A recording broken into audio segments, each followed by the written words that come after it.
আজ থেকে ১০০ বছর পর ক্যালেন্ডারের পাতায় যখন ২১২৪ সাল, আমাদের প্রায় প্রত্যেকের দেহ তখন মাটির নিচে, অস্তিত্ব তখন রূহের জগতে। ইতিমধ্যে ফেলে যাওয়া আমাদের সেই সুন্দর বাড়িটা হয়তো পরবর্তী প্রজন্ম ভোগ করছে। পছন্দের কাপড়গুলো ব্যাকডেটেড হয়ে গেছে।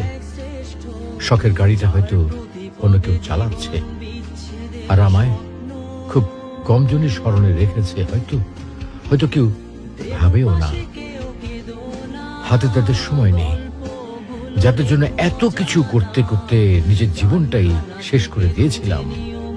আচ্ছা, বাস্তবতার এই জীবনে আপনি আপনার দাদাকে কতবার স্মরণ করেন? আপনার দাদির কথা আপনি কখনো কি আপনার মনে পড়ে? পৃথিবীর বুকে আজকে এই বেঁচে থাকা, এত হইচই, এত মায়া কান্না